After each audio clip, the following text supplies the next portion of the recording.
할렐루야. 오늘 주신 하나님의 말씀은 마가복음 1장 35절에서 39절까지 말씀입니다. 새벽 오히려 미명에 예수께서 일어나 나가 한적한 곳으로 가사 거기서 기도하시더니 시몬과 및 그와 함께 있는 자들이 예수의 뒤를 따라가 만나서 가로되 모든 사람이 주를 찾나이다.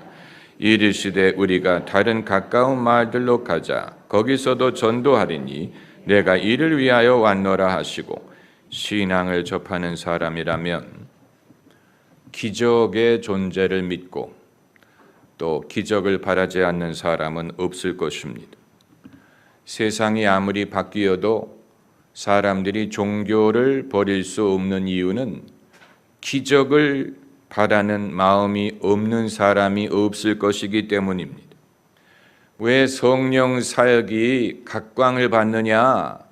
성령 사역의 목적은 사실은 복음을 전하게 하기 위한 것인데, 성령의 은사가 부각이 되면서 사람들은 그것을 기적으로 연관을 시켰습니다. 그래서 은사가 있는 사람, 특별히 예언의 은사가 있다든가 병 고치는 은사가 있는 사람은 그 은사가 예수 그리스도의 사역을 위한 것인데, 그러나 사람들은 그것이 자신의 문제를 해결하기 위한 은사로 해석을 하기 때문에 그것이 예수 그리스도를 전하는 집회가 되기보다는 사람들의 필요를 채워주는 식으로 목적이 바뀌기가 쉽습니다. 이것은 그야말로 우리가 분명히 애초부터 주님이 행하신 목적을 알고 기억하고 지키지 않으면 이것은 그야말로 물이 높은 곳에서 아래로 흐를 수밖에 없는 것처럼 결국은 그런 식으로 변할 수밖에 없습니다. 애초에 예수께서 기적을 행하신 목적은 사람들의 건강을 회복시켜 주시기 위한 게 아니고, 당신이 전하시는 말씀의 확실함과 이것이 하나님으로부터 말미암는 것과 그리고 이것이 하나님 나라와 구원을 드러내는 것임을 나타내기 위한 것이었습니다. 그러나 사람들은 예수님이 행하시는 이적을 보고 거기에서 하나님의 나라, 하나님의 구원, 하나님의 섭리를 보려고 하기보다는 자신의 당장 급한 문제에 대한 해결책으로 보고 이후에 어떻게 되든 간에 당장 자신의 문제를 해결하기 위해 예수님을 찾아오는 사람들이 많았습니다. 그리고 그것은 당연한 것이고 그들을 탓할 수 없는 것입니다. 우리가 예수님을 접했더라도 우리도 똑같이 반응했을 것입니다. 그렇기 때문에 하나님께서 당신의 능력을 사람들에게 나타내실 때 감수할 수밖에 없는 위험이 바로 거기에 있습니다. 하나님이 당신의 능력을 나타내시기를 기뻐하시죠. 이것은 하나님에게 즐거운 일입니다. 그러나 그렇게 하게 되면 그 목적과 이루기 위한 하나님의 섭리를 사람들이 생각하기보다는 당장 그 기적의 수혜자가 되기를 원하고 그 기적을 내가 입으면 나의 문제가 해결될 것을 생각하려고 하기 때문에 하나님이 능력을 행하시는 것을 사람들이 간절히 사모하되 원래 주님의 뜻보다 사람의 필요를 채워주기 위한 용도로 바뀌는 것은 그야말로 눈 깜짝할 사이에 일어날 수밖에 없는 것입니다.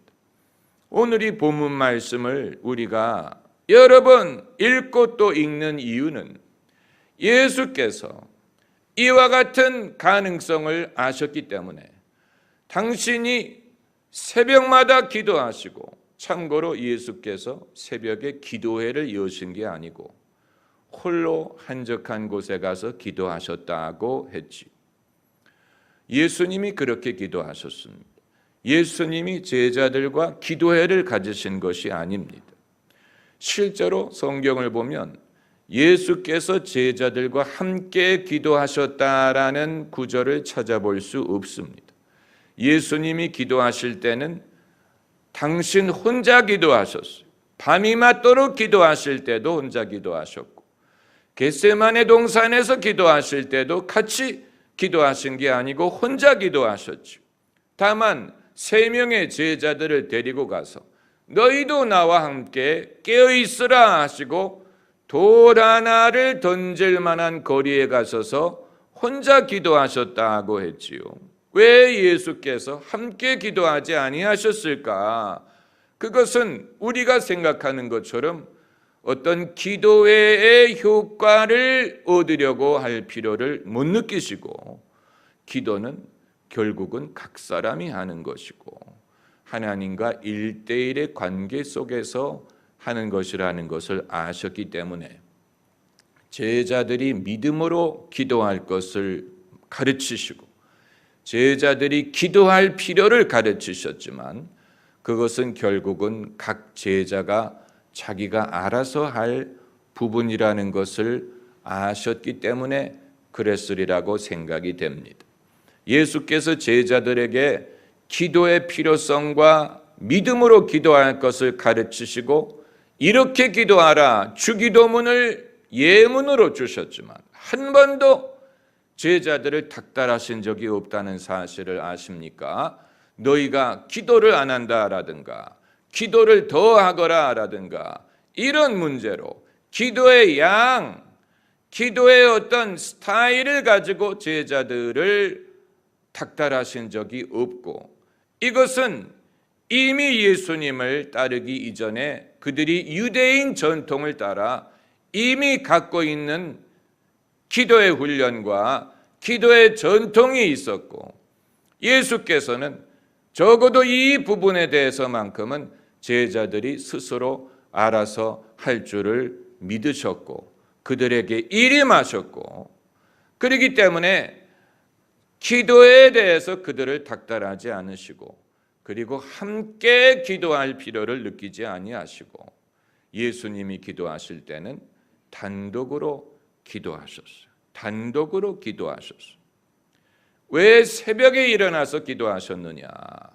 그 시간만이 예수님이 혼자 방해받지 않고 하나님과 단독으로 시간을 보낼 수 있는 유일한 시간이었기 때문일 것입니다. 사람들이 일어나게 되면 그때부터 사람들이 예수님을 찾을 것이기 때문에 예수님이 유일하게 단독으로 방해받지 않고 기도하실 수 있는 시간이 그때밖에 없었으리라고 우리가 보는 것입니다. 대한민국 교회가 이 구절을 따다가 예수님이 새벽에 기도하셨기 때문에 우리도 그렇게 해야 된다라고 생각한 것 같기는 좋았는데, 이것이 하나의 교회가 강요하는 교회 차원에서의 기도회가 되는 바람에 마치 새벽 기도를 참석하는 사람은 남들보다도 더 신앙이 좋은 것처럼, 당연히 이렇게 해야 되는 것처럼 만든 것은, 그것은 주님이 전혀 의도하지 않았고 성경을 기록한 사람들도 전혀 의도하지 않았던 것을 우리가 침소봉대해서 확대 해석해서 모든 사람에게 요구한 것이라고 밖에는 생각할 수가 없습니다. 참고로 새벽 기도가 문화화된 나라는 대한민국밖에 없어요. 어떻게 그렇게 됐는지는 알 수 없고, 이것이 한국 교회의 부흥과 발전에 분명히 이바지했으리라고 볼 수 있지만, 그러나 이것은 권장할 수 있는 것이지 강요할 수 있는 것이 아니고 그 자체를 어떤 놀라운 현상인 것처럼 만들 필요가 있는 것도 아니고, 이제는 더 이상 이런 식으로 우리 교회가 이렇게 열심히 새벽에 기도한다는 것을 마치 우리가 얼마나 열심히 믿느냐, 우리가 얼마나 믿음이 좋으냐라는 기준으로 생각할 필요는 없다고 봅니다. 강남에 있는 유명한 사찰이 거기 주지 스님이 새로 부임을 한 후에 개신교회를 본따서 새벽 불당 시간을 열었어요. 40일 새벽 불당. 그래가지고 개신교를 본따서 많은 사람들이 새벽 시간에 참석을 하고 그러니까 여러분 제자 훈련하는 교회에서 제자 훈련하는 법을 배우다가 사찰을 열어서 그 방법을 써서 부흥하는 사찰도 있고 또 새벽 기도하는 것을 본받아서 그것을 실행을 하는 교회도 있고 그러나 이것은 얼마만큼 우리의 신앙적인 컨텐츠가 빈약한가를 보여주는 것이고 우리의 어떤 열심, 우리의 어떤 새벽잠을 부인하고 우리가 그만큼 희생하는 그 희생 자체에 어떤 신앙적인 메리트가 있으리라고 생각하기보다는 신앙이 우리 삶에 적용해서 나타나는 열매와 신앙적인 컨텐츠를 가지고 승부하는 것이 훨씬 더 사람들에게 타당성이 있고 사람들이 그것을 받아들이려고 하고 세계 어디를 가서 하든 그것이 사람들에게 적용할 수 있을 것이라고 봅니다. 제가 무슨 얘기를 하는 것이냐면 사람들이 기독교에 대해서 알고자 할 때 그들이 얼마나 열심히 신앙생활을 하느냐 하는 것은 그 자체는 아무런 감동을 주지 못한다는 사실이. 그렇잖아요. 우리가 무슬림들이 얼마나 하루에 5번 기도하지? 1년에 한 달입니까? 이 라마단 1년에 한 번 금식을 합니다. 온 국가가 무슬림 문명 전체가 그렇게 합니다. 해가 뜰 때부터 해가 질 때까지 먹지도 않고 마시지도 않습니다. 그렇기 때문에 무슬림 국가를 가서 일하는 사람들은 불편하기 짝이 없는 거예요. 왜냐하면 낮에 사무를 봐야 되는데 사무직을 맡는 사람들이 자리에 없던가 금식하느라고 힘이 없어서 일을 해주지를 못하니까 일이 스톱되는 거예요. 그런데 어느 누구도 무슬림들이 그렇게 하는 것을 보고 그 자체로서 감동을 받아서 나도 이렇게 해야 되겠다라고 생각하는 것은 아니에요. 그렇지 않습니까? 무슬림 국가에 가서 하루에 5번씩 스피커로 알랄랄랄랄랄라 방송이 나옵니다. 기도 시간이라는 얘기예요.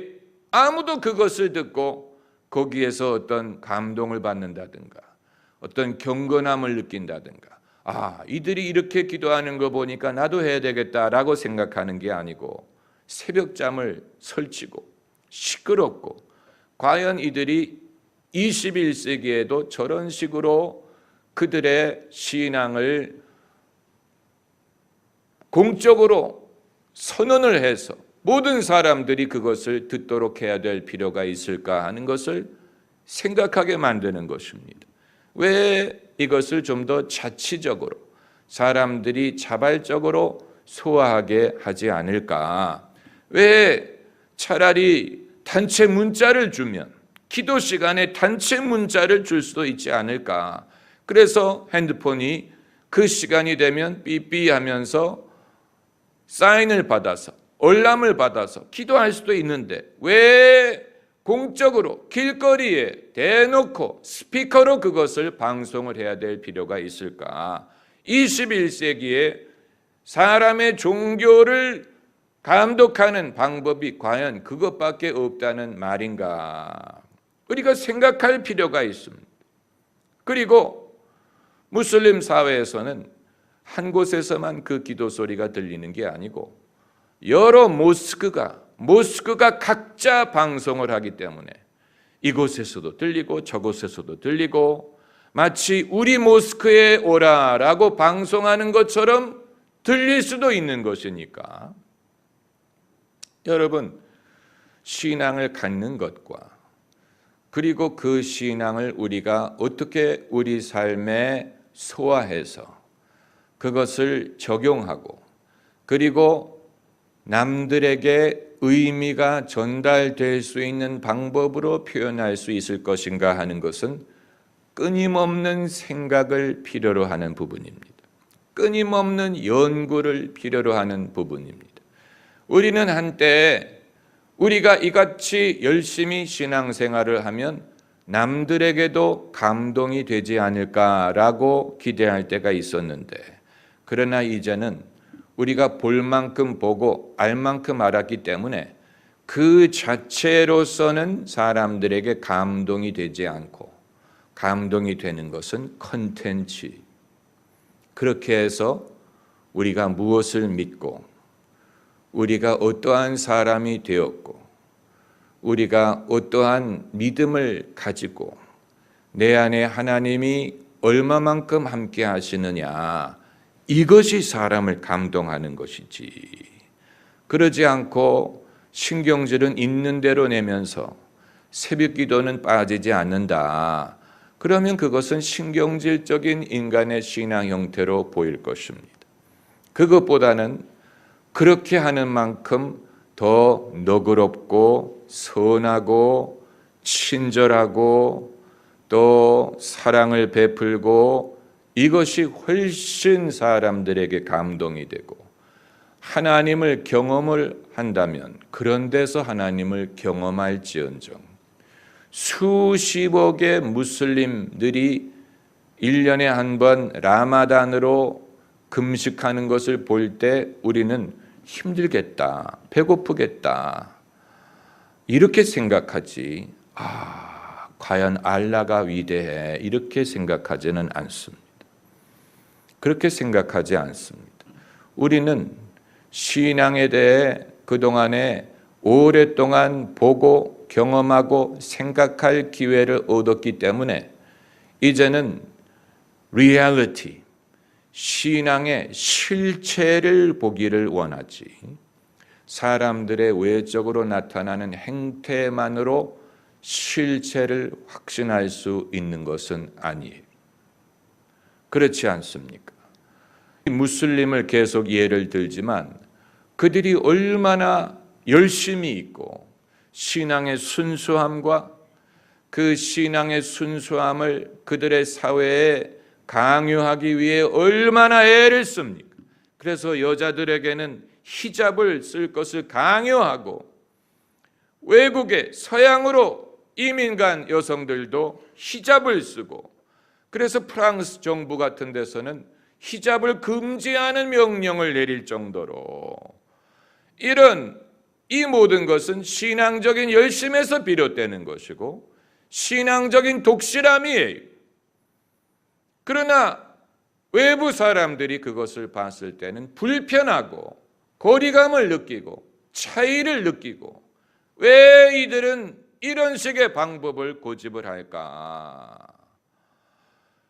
더 이상 그 자체로서 감동을 주지 못하고 오히려 거리감, 차별, 저 사람과 나는 다르다, 우리는 이렇게 문화적으로 차이가 있을 수 있을까, 나는 저렇게 하고 싶지 않은데, 설사 신앙에 관심이 있더라도 나는 이런저런 많은 것을 강요하는 것이 불편하다고 생각할지언정 그 실체를 보지 못하는 상황에서는 나도 믿고 싶다라는 생각을 하기가 어려울 것입니다. 여러분, 그렇지 않습니까? 여러분, 제가 목사라는 사실이, 그 사실만으로 사람들이 예수님을 믿도록 만들 것 같습니까? 처음엔 그랬어요. 처음에는 이런 일을 할 수 있었던 청년이 신학교를 가기로 했대더라, 그 자체만으로 감동을 받는 사람들이 있을 때가 있었어요. 처음에 놀랄 노자다라고 놀라기도 하고, 신학생이 돼서 헌신하고 섬기는 것에 대해서. 그러나 수십 년이 지난 지금 제가 목사라는 사실 자체만으로 나도 그럼 예수를 믿어야지라고 생각하리라고는 기대하지 않고, 이제는 더 사명이 중요한 것입니다. 이제는 내가 그들에게 어떻게 해야 그들이 믿을 만한 마음을 가질 수 있을까? 더 일이 어려워진, 더 사명이 커진 거예요. 제가 이 목사라는 사실을 알고 있는데, 그렇기 때문에 제가 하는 말이든 제가 제 삶을 사는 방법이든 이런 것을 지켜볼 것이라고 믿고, 그렇기 때문에 내가 어떻게 하면 그것이 신앙으로 전달이 될까 하는 것이 더 어려워진 것, 섣불리 할 수 있는 게 아니고 성령의 인도를 기다리고 마음이 열릴 때를 기다리고 적절한 기회를 찾고, 내가 어떤 말을 하면 저 사람이 받아들일지, 어떤 상황에 내가 신앙을 말할 수 있을 것인지, 아마 여러분도 똑같은 문제를 가지고 고민하실 것입니다. 여러분이 권사, 집사라는 사실을 사람들이 알고 그 자체로 예수 믿겠다고 하는 사람은 별로 없을 거예요. 오히려 지켜볼 것입니다.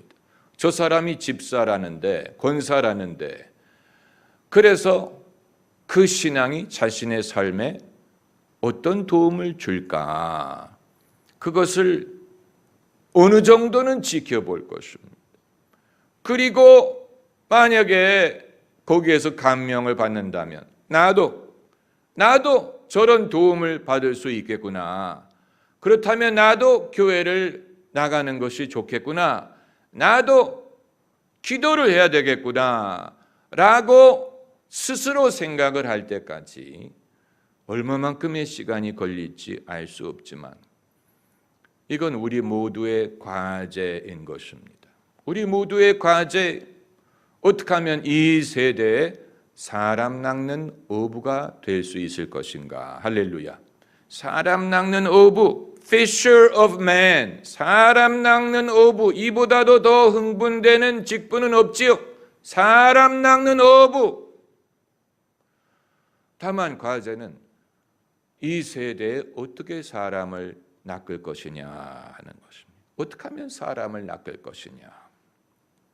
이것은 시대에 따라서 바뀐다고 저는 생각합니다. 옛날에 통했던 방법이 아마 이제는 통하지 않을 거예요.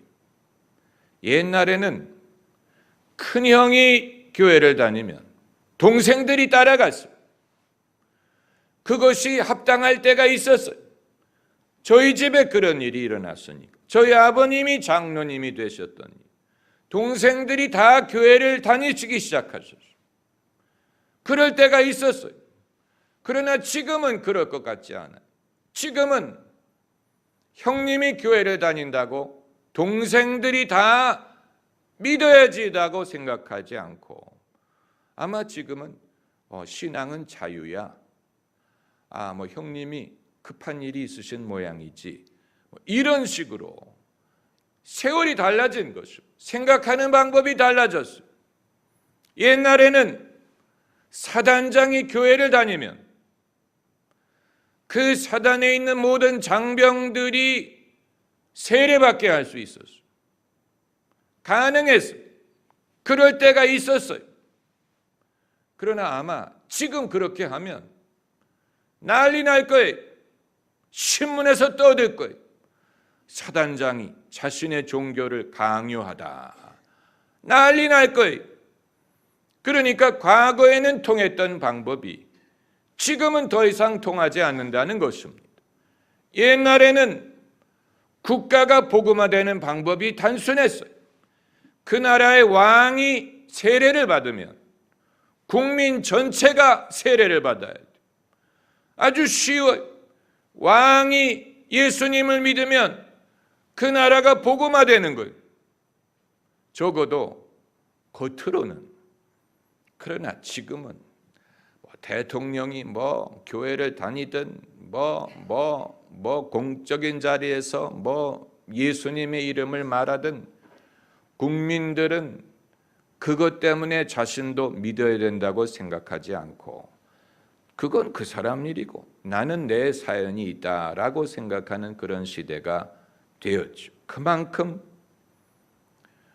사람 한 명의 영혼을 구하는 것은 그냥 제도로 되지 않고 어떤 분위기 때문에 되는 것도 아니고 저절로 이루어지지 않고 그야말로 한 영혼을 건지지 않으면 이루어질 수 없는 시대가 되었다는 것입니다.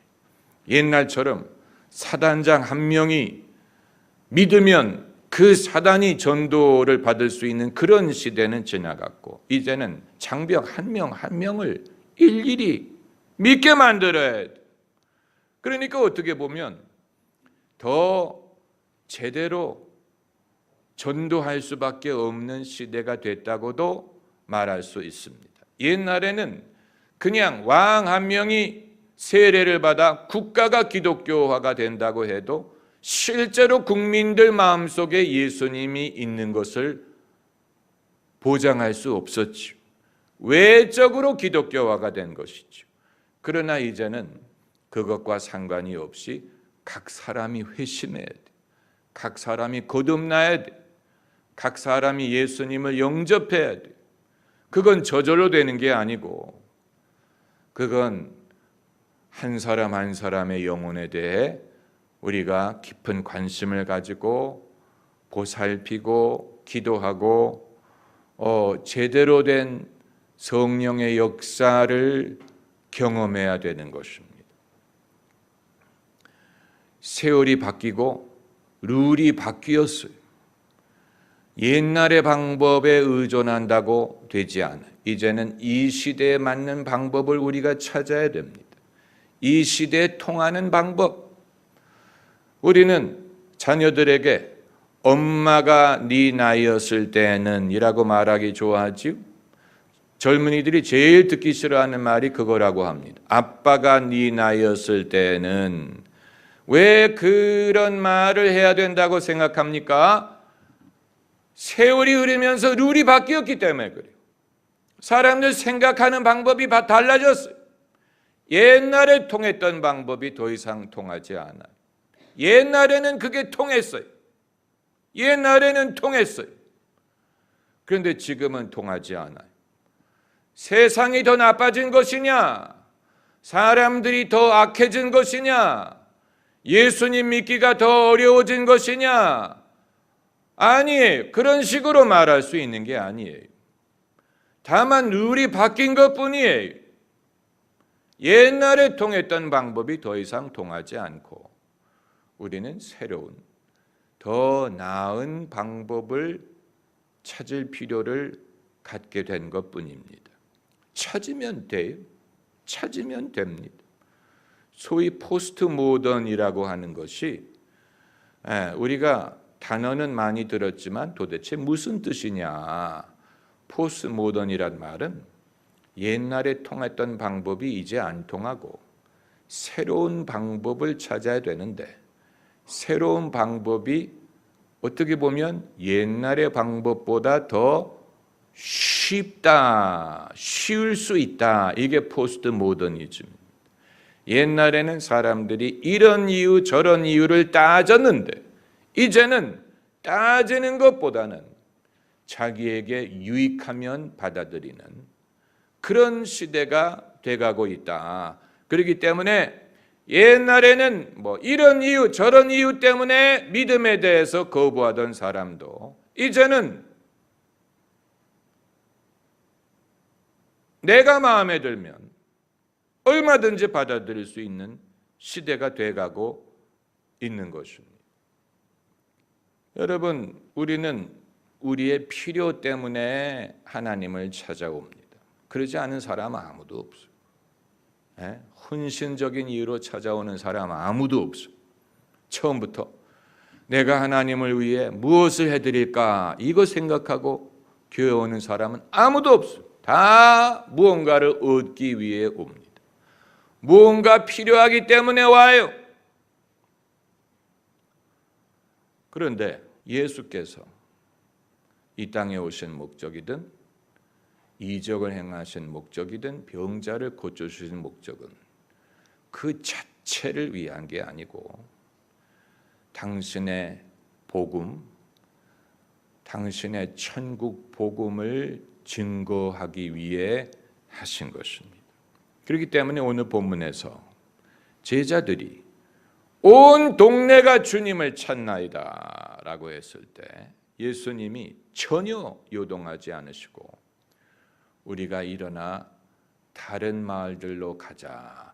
거기서도 전도하리니 내가 이 일을 위해 왔느니라. 당신은 그 새벽마다 기도하심으로 왜 이 일을 해야 되는지를 일깨우셨다는 뜻입니다. 사람들의 어떤 인기, 사람들의 필요에 좌우되지 않고 당신이 왜 오셨는가, 무엇을 하기 위해 오셨는가, 그것을 이루기 위해 어떻게 해야 되는가를 끊임없이 깨우치셨다는 얘기. 이것이 예수님이 당신의 사역의 순수함을 보존할 수 있는 비결이었어요. 대다수의 사람들은 순수한 동기에서 시작을 하나 사람들의 여러 가지 현실에 부딪히면서 그 순수함을 잃어버립니다. 그래서 내가 처음에는 이 목적으로 시작을 했는데 하다 보니까 저 목적을 위한 것이 될 때가 대부분이 그러니까 그들이 기도할 때 무엇을 기도하는지를 알고 싶은 것입니다. 도대체 무엇을 기도하느냐? 예수께서는 새벽에 기도하신 후에 사람들이 다 당신을 찾는다는 말을 듣고도 우리가 다른 데로 가야 된다. 내가 그 일을 위해 왔다. 이렇게 말씀하실 수 있는 담대함이 있으셨는데 우리는 기도하면서 무슨 기도를 하길래 내가 해야 되는 일이 무엇이고 그것을 하기 위해 어떻게 해야 되는지를 잊어버릴까? 우리는 끊임없이 하나님과의 올바른 신앙을 통해 이것을 확인해야 되고 또 챙겨야 되고 바로잡아야 되고 그럴 때만이 하나님이 주신 사명을 일평생 감당할 수 있습니다. 할렐루야. 기도하십시다.